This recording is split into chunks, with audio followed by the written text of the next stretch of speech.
Hello, everybody. Welcome to Espresso and Electronics, quick sips of EDA wisdom. I'm your host, Anika Sunda, and today we're going to unravel the mysteries of the Holy Grail, which is achieving coverage closure. Joining me today is Yoshi Watanabe, the brain behind the game changer technology, which is SimAI. Welcome to the show, Yoshi. Oh, thank you very much, Anika, for having me. So, Yoshi, could you briefly describe or talk about this new technology of SimAI, which is called as coverage maximization, which really, is, I think it is focused or it can enable or help DB engineers to close the last leg of the coverage closure, right? Which I think is the main pain point or the challenge in today's time. Yes, indeed. So this is a brand new technology, and it is an AI-based technology for synthesizing regression, which specifically trying to cover the coverage holes or design conditions that have never been simulated before. The regression in this context is a set of simulation runs. And as a common practice, those human verification engineers define a regression and simulate it many, many times. These simulation runs involve some randomness. And so every time you simulate it, it creates randomly some test scenarios, stressing the design. And that is going to hit or simulate certain design conditions. A design condition of interest is defined by a coverage bin. And when the particular design conditions is simulated, they say that the corresponding coverage bin gets hit or covered. Now, some of the design conditions are more difficult to simulate than other design conditions. And in particular, there are certain design conditions that are extremely difficult and have never been able to simulate before. And in those cases, those correspondence coverage bins are called coverage holes. Those are the holes that you have never been able to cover by trying with those regressions many, many times. Now, to hit those coverage holes, as you said, that the verification engineers spend lots of time analyzing the design and handcraft tests to specifically going after those design conditions. And that is really time-consuming process. So that after trying many times of those regressions and still remaining those hard the coverage holes, human step in and then spend lots of time to try to cover them. And that's really an important milestone in order to close the coverage or sign off your design. And that is known to be one of the most time-consuming steps in the entire verification project. Absolutely, Yoshi, yes. I think it's not easy. It's not easy, right? Because coverage, I think, is like I mean, it's like a proxy, right? I mean, that's one of the check Right. criteria that, yeah. Yes. And those are usually some corner cases where lots of bugs are there. The reason why it's difficult is that it's rare to happen. And so those rare cases, usually there are bugs. And so that, trying to poke those corner cases is extremely important. And, coverage holes are really the proximity of those bugs. And so that's why people are so concerned about hitting those coverage holes very well. Absolutely. So, Yoshi, I'm sure you must have done some permutation combination. It was not easy to develop such a technology, right? You don't get, I mean, you throw a dart and you don't get it to the right, uh, Right. yeah. So what challenges did you face while developing such a technology? Yes. So first of all, the problem itself is really challenging. We are not talking about some naive people shooting in the woods and then not able to hit those coverage holes. These are the experts. And those are the people who crafted those regressions and have been doing this for their careers and still think that it's very hard to hit those coverage bins or corresponding design conditions. And so being able to come up with some solution to hit those coverage holes is extremely challenging problem by itself. But on top of that, applying AI technology for this kind of problem is even more challenging, not just because of this underlying problem is difficult, but more kind of philosophically, the fundamental nature of the AI technology, that it's really hard. Because as you know, in order for AI to work, it needs training data. This is the data that the AI learns about, and it has some information about the solution, coming up with the answer to solve the problem. But for our case, the training data is the simulation data by simulating those human-defined regressions.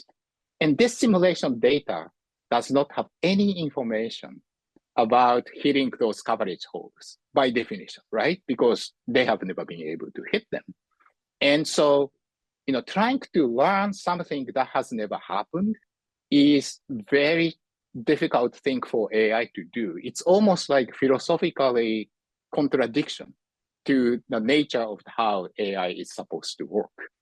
But on the other hand, if we somehow find a way to have AI to be able to address this problem, and then that's really, really attractive because unlike the traditional algorithm, those statistical algorithms for learning the data in the AI can be used for addressing even bigger, much bigger designs than the traditional algorithm trying to do, and much more efficiently, way more efficient than those manual work that the human engineers have been doing these days.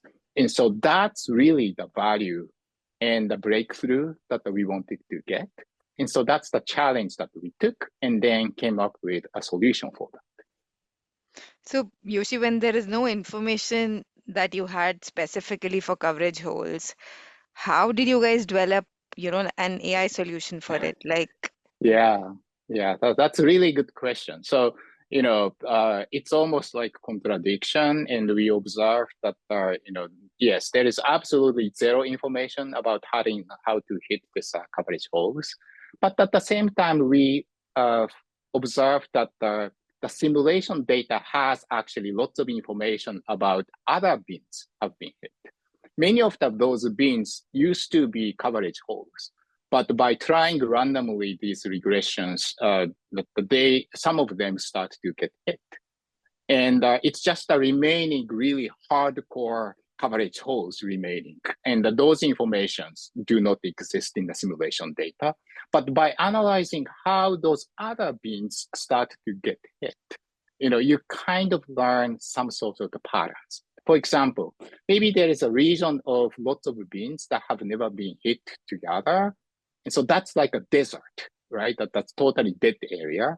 But then on the other hand, there is a one called river, where some area there are certain test scenarios are happening, and those coverage bins are hit a lot. But for some reason, after that, by trying this, those test scenarios start to spread to their neighbors or trickle down to the downstream of this river to create some yet another test scenarios and start to hit some new design conditions. Or there is a one that we call scrum, where there are multiple test scenarios happening at the same time. And that somehow trigger yet another test scenario to happen, which leads to some new design conditions to be hit. And so by observing these things, you kind of see some sort of trend or patterns about how test scenarios are going to evolve, and then how the one kinds of the design conditions are going to trigger other design conditions to be hit.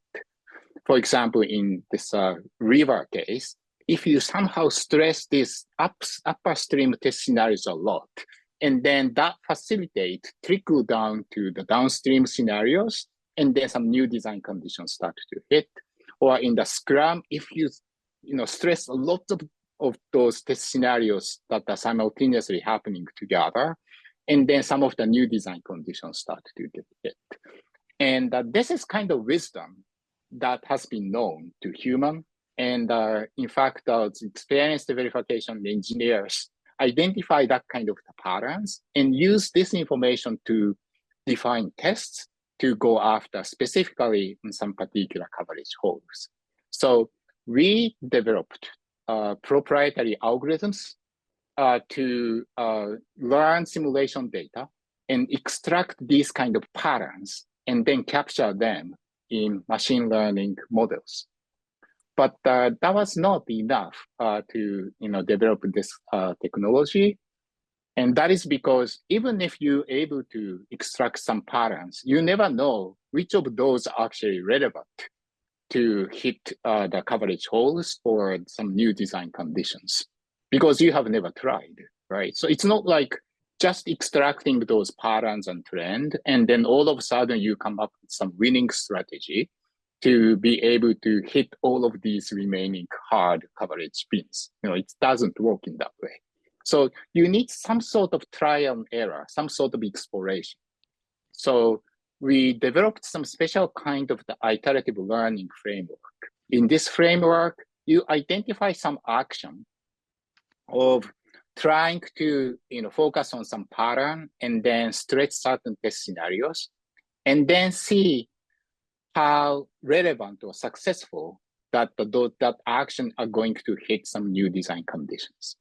And by repeating this, you start to prioritize some of the promising actions, and then that you can mix together with some of the new actions that have never been tried, and then be able to refine your strategy to go after more and more about those new design conditions.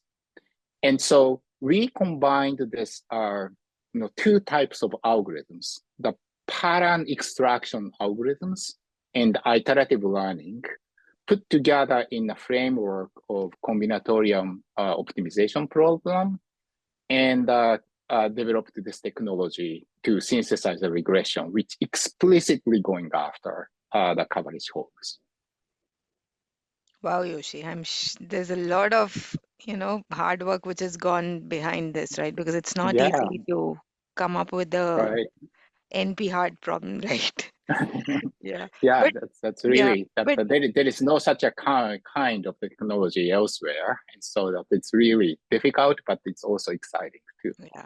But there's one thing, Yoshi, that comes to my mind, right? So, I mean, like when you must have gone to customers, right? I mean, telling them the value proposition of the problem and giving them the confidence that yes, this can help you with the coverage maximization was pretty hard, right? Because this is something that you cannot easily showcase. Compression, you can just easy Yep. to it's quite easy for the customer to see, right? Okay, I've got Right. out of the box 10x compression. But how did Yeah. you manage to convince your customers, right? I mean, did you get good results with your technology? If yes, then I mean, like what was the Yeah. path that you took to convince the customer? Right. So we actually spend lots of time with some leading early adopter customers, and they allowed us to apply our technology to their real world designs. And that really helped us to improve the quality of the results.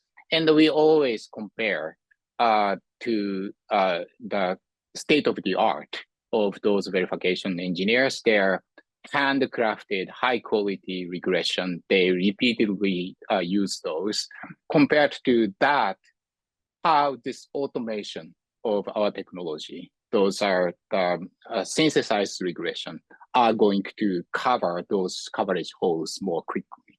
And those recent results are really promising and are really looking good.